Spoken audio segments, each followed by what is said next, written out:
evening I'm here, as I am with every other performance, to give my inner child her voice back, and I'm going to give myself permission to express all the anger I've had towards Department of Social Services and what they did and didn't do prior to my adoption.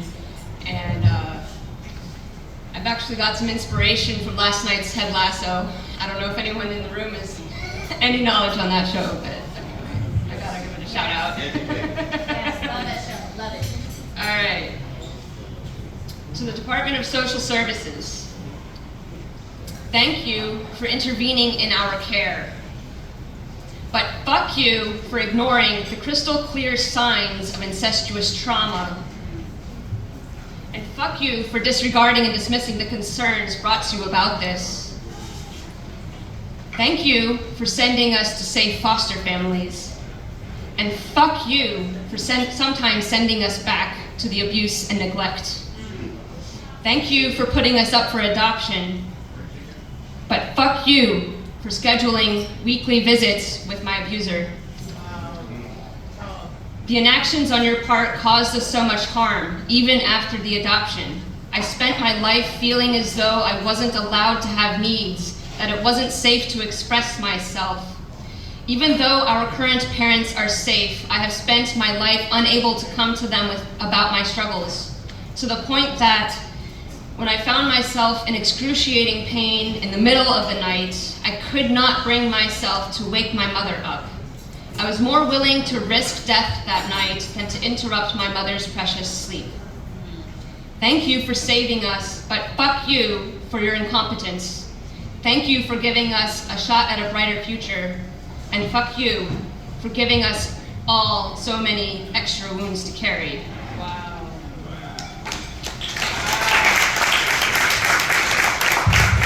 I got adopted at 6.5, and the abuse happened before I turned 3. We're gonna do a 180. We're gonna let go of the legacy of pain. My biological father may have hurt me, may have violated me, but he was an innocent child once, a child who was also hurt and violated, an innocent child who went through so much trauma that the good in him never had a chance to be expressed. The God in him never had a chance to be expressed. After years of abuse, his world became black and white, not in the sense of good and bad, but black and white in the sense of victim and victimizer. He felt that his only recourse was to beat or be beaten, to strike or be struck. He felt so powerless within himself that the only way to feel powerful was to harm the harmless.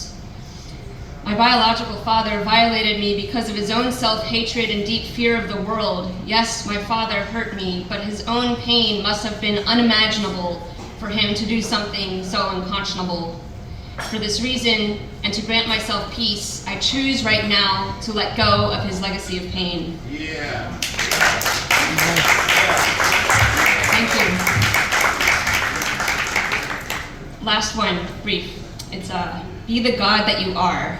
And I got this line from a dream. The world has taught me that I am a small and insignificant being. The world has taught me that my wants and needs are not as important as the wants and needs of others. The world has filled my head with the idea that no one could love me, and that those who did were just an exception to this rule. But my soul has found its voice and responds. Let go of the script and be the God that you are. I have been taught that the world is too dangerous a place for me. I have been taught that no one is to be trusted. The world has convinced me that I must remain unseen and unheard in order to stay safe. But my soul has found its voice and responds. Let go of the story and be the God that you are. I have felt powerless against the rising tides of grief. I have felt overwhelmed by the unrepentant current of raging rivers. I have felt impossibly small and terribly lost in the vast and timeless dark night of the soul. But my soul has found its voice and reminds me, let go of the mask and be the God that you are. Let go of the mask and be the God that you are. Wow. Thank you.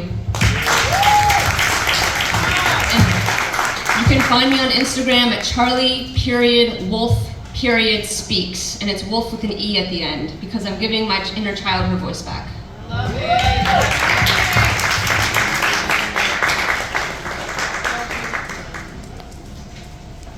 Hey, yo, clap it up for